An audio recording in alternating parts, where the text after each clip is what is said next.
Let me ask you a question. Do you feel like you forget many of the new words that you learn in English?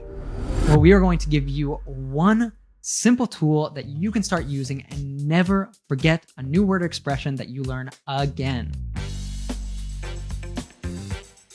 Ethan, I have some questions here about a very powerful system called spaced repetition to better learn or memorize vocabulary. I know that you have plenty of experience with this method. So first of all, what is spaced repetition system, or SRS? So for those of you that are here on YouTube watching, we can actually show an image here that will be really helpful to understand. And if you're not, I'll try my best to describe it, or you can otherwise go check out on YouTube or even Google image search for spaced repetition software. It's really brilliant because it works with the way that our brain forms new memories. All of us have probably had this experience that we learn something or we talk to someone and they tell us their name. And a few minutes later, we've already forgotten that new word, that person's name. The way that this works is right when you're about to forget, it shows you that word again, or it shows you that expression again. And this doesn't only work with languages. It can be great for studying anything. But of course, we're talking about English today. So say that you learn an expression like on cloud nine, meaning you're extremely happy. So basically you would put this into the spaced repetition and you just learned that. So a few minutes later, it's going to show it to you. But then it's going to wait maybe a few hours, and then it'll wait days, and then it'll wait weeks. As long as you're remembering it each time, it's going to wait. Otherwise, it'll make the time less. Why does it do this? Because our brain has this tendency that when we hear things more often, we don't need to hear them as often anymore for us to be able to remember them. And why would you consider that effective for vocabulary learning? When we learn new words, all of us have had that experience, right? And by starting to use the spaced repetition systems, you don't have to worry anymore of what I used to do back in the day was having a vocabulary list and actually doing this myself, reviewing that vocabulary list. But I don't know, I'm not separating at all these words that are already in my memory from the ones that I just learned and I need to actually be saying even more often than I'm sitting down to look at that. And it's something like I have apps on my phone for this. So it sends me a notification when I'm about to forget one of those words and I need to study it. And depends which one you use, but let's take 𝗥𝗲, for example, which is the one that I was using for a really long time. And it would just give you 3 options. Every time it shows you one of these flashcards, it would be like good, okay, or no, I didn't remember it. So when you say good, it's going to wait longer. If you say okay, it's going to wait a bit shorter. When you say bad, then it's going to show it to you again pretty much right away. It's intelligent. So, you know, if it's a word that you've already been learning for a long time, you've already learned a long time ago, the space keeps getting bigger and bigger. I see. So it's about spacing out. It's reviewing the word strategically, right? At strategic times. And taking all of the guesswork out of it for you, because you don't know when you're going to forget that word. And this isn't an exact science because each of us is different, but this helps to take a lot of the guesswork out of it. You told me that you have plenty of experience yourself in the languages you've learned with spaced repetition. So could you share a little bit about your experience? Like, how did you use that, or for what languages? How useful did you find for yourself? I've used it for almost every language I've learned. Like I said, the first language I learned was really to a more advanced level was German. Es gibt viele Zeit, dass ich nicht Deutsch gesprochen habe, aber mag's nicht. Ich glaube, dass du werdest mich verstehen. And this was the one where I just had a small notebook where I'd take note of things and I would come back and look at them, but it wasn't a very effective way of really getting those words into my long-term memory. But with French, I believe this was the first language where I actually started using it. J'ai étudié le français de moi et j'ai pas pu parler le français avec les personnes. And then much more seriously with Catalan, like in my Anki deck for Catalan, I have hundreds of words in there that I put in the word, definition, example, sentence, pictures. Depending on the technology you're using, you have these options, or sometimes it even will help you out with that. So there's a lot of work that goes into it. But doing that work also helps you to create more hooks in your memory, so it's more likely that you'll remember it. And I learned the alphabets for Cyrillic and Hebrew, which these are phonetic alphabets, similar to how Roman languages, the alphabet that we use in Portuguese, English, Spanish, for example. So as long as you know the letters, you can read, sound out words. So this is really important if you wanted to learn either of those. You want to learn Russian, you need to know Cyrillic. If you want to learn Hebrew, you need to know the Hebrew alphabet. And using spaced repetition, it's really no effort at all because you're just doing these spaced repetitions, and over a couple of days, you'll already start identifying that letter with that sound, and you can already start reading the language. Yeah, I find that really useful because you don't have to think about when is the best moment to review that word or expression. The system or the algorithm will do that for you. I've had experience with that in the past, but I didn't know that it was spaced repetition. I was completely ignorant about that. I've already shared here on the podcast my experience learning the word shriek with the Stephen King's book, The Shining. Maybe that was an example of spaced repetition, but I didn't know it was spaced repetition throughout the book. By the way, guys, to shriek is like Ethan just showed here on video, when you scream with that high-pitched voice, because you're scared or something. Because I saw the word first at the beginning of the book, and then I would put the book down 2-3 days later. I'll pick up again the book, and then be introduced to that word again and again. And then by the end of the book, I already knew what that meant, So maybe it was a way of using spaced repetition without knowing that I was using spaced repetition. So that's why we say that reading books is also excellent, right? For vocabulary acquisition. Because, you might see a word or phrase being used multiple times throughout the book. And like I said, it's not just great for languages, it's great for anything that you need to learn. So the most recent example, actually, I used this to pass the Spanish citizenship test. I found an already made deck on Memrise, I believe, and just study this every day. Just used it every day. And as I got things right, it would space it out more. And when I got to the test, it was a no-brainer. It was super easy because I had already put all this knowledge that I needed for it into my long-term memory. Yeah, I have seen people online talking about spaced repetition for med school, law school. Yeah, so you can use it for anything.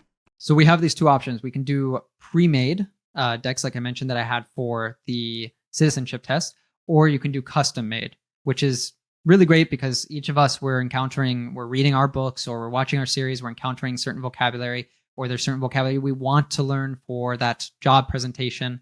We want to make sure we have that one word that's available to us in that high pressure situation, right? So I think you need a balance of both. And so using these tools like Anki, Memrise, it's really great. If you do the work to actually add images, you add examples, anything like that, it's going to help even more for you to remember it. And oftentimes you can even add pronunciation. So while you're stuttering, you can mimic and say it out loud, right?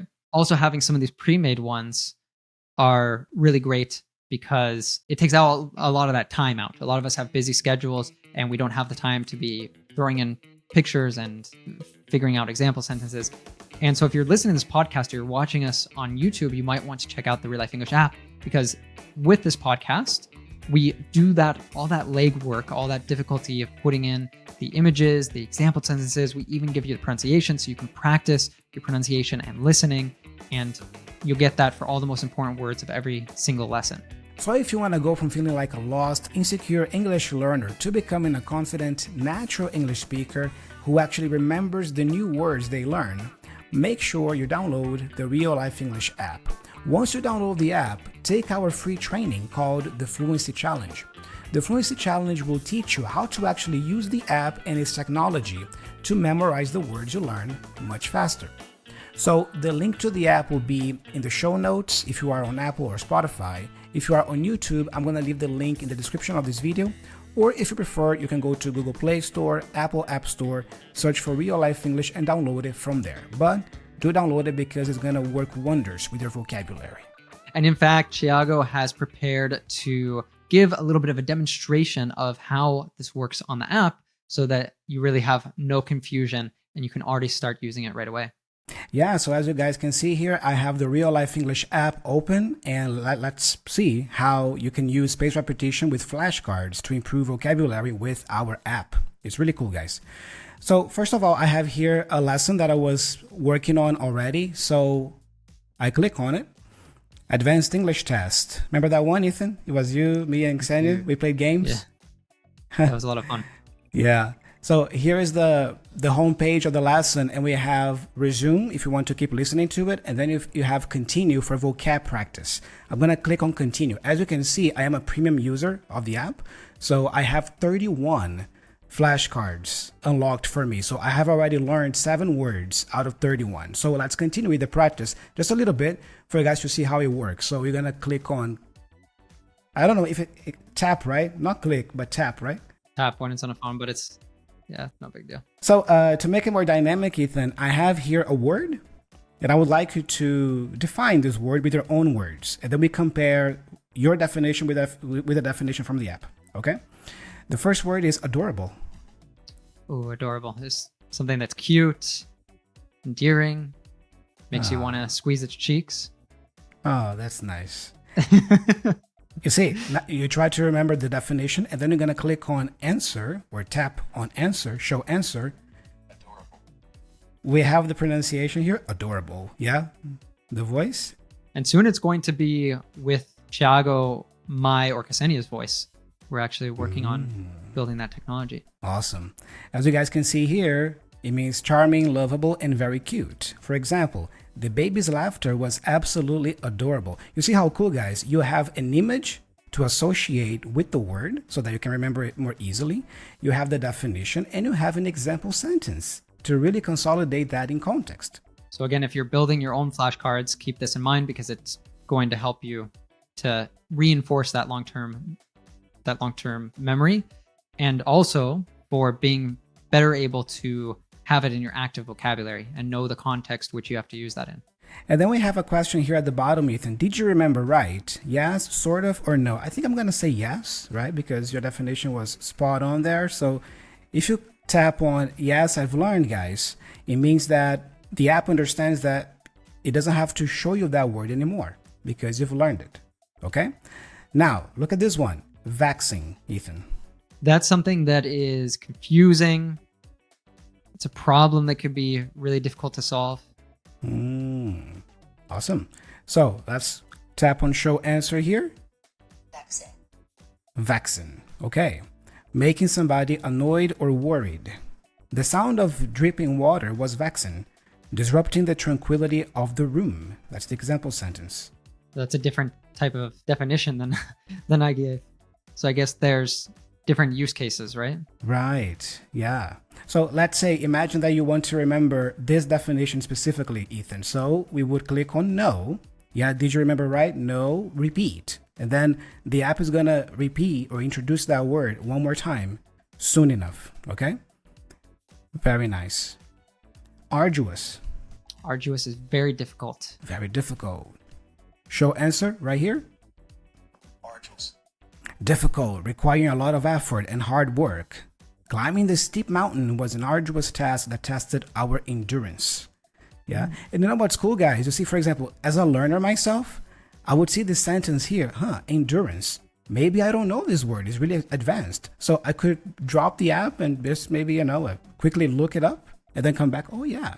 So I'm focusing on arduous, but I can also learn other words by, osmosis, maybe, by default. And that's it. So remember that if you tap on no or sort of, the app will keep reintroducing those words to you over and over again until you click on yes because you got them right. All right. That's an example of spaced repetition in practice. Hey, thanks for learning with us. Did you enjoy this clip? Know that the full lesson is available exclusively on the RealLife English app. So if you want to have the full experience, make sure you download and listen to the lesson over there. Download the RealLife English app and I'll see you there.